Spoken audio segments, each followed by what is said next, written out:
My mom used to say that if I kept playing all those video games, all the fun was going to pass me by. What does she know? Number 2, Upton at number 5, Kaycee. First quarter, Kaycee wearing the white. Taylor Rouse lets himself in the back door, and that got the job done for the first bucket of the game. Thus the score is 2-0. Upton would tie it up, and on this play, Davis Butts was in the right place at the right time for the interception and the quick basket. He made it look easy, and that would put his team ahead 4-2. The Bobcats were on the move early. Here's Jet Materi in a one-on-one situation, and he will get the better end of this encounter and 2 points for the cause. Now it's a 6-2 contest. The Buckaroos would use teamwork to get back into this game. Nice assist from Brandon Teja to Hayden Faber. That would break a 4.5-minute scoreless drought, and they were thankful that they were only down 6-4. Later, the seniors would lead the way. This is Riley Karuchet doing the entire job himself on this drive and lay-in. The defender did not have much of a chance, and things are evened up at 6 points apiece. The home team was finding fast break opportunities, but you got to finish them. Teja had his chance and almost botched it. However, Ethan Garnhart had his back. We had ourselves an 8-8 game after the first 8 minutes. Second quarter, more fast breaks for Kaycee, and even when they could not finish, they had a backup plan. Garnhart is double teamed, but Noah Elm is not. That was easy. Now the score is 10-8. Meanwhile, the visitors were content with their own style of play, and it was getting the job done for a while. Logan Loberg cans an 18-foot jumper, and we are right back where we started from. Both sides have 10 points each. The Buckaroos could do that as well. Teja tries from a little bit closer. This was 15 feet, but it still produced points. Plus, it would break the tie. We have ourselves a 12-10 contest.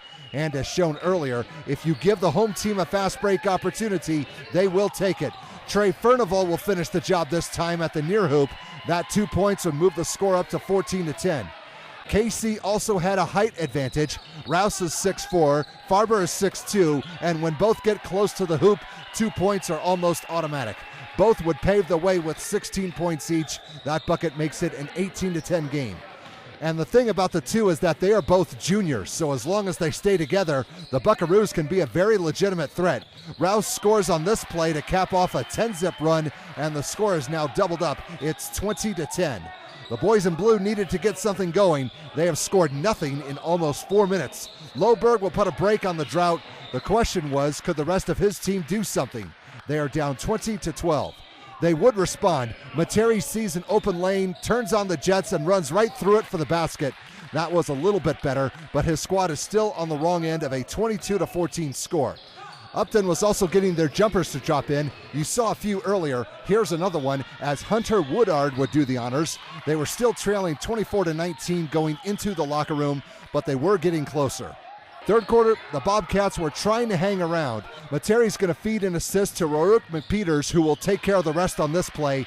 However, he and his teammates only scored 5 points the entire quarter and are now down 32-25.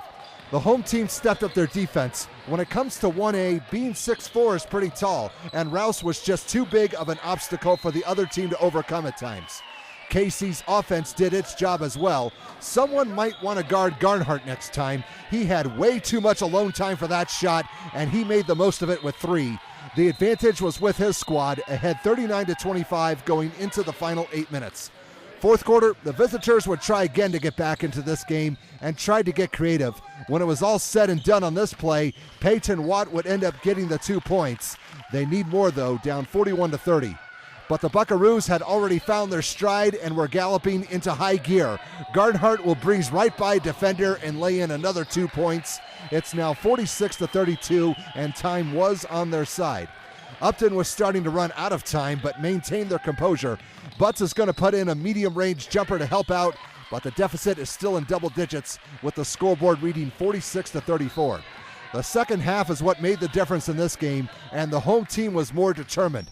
Case in point, Karuchet is not going to be denied on this drive. He will get the hoop and the hack.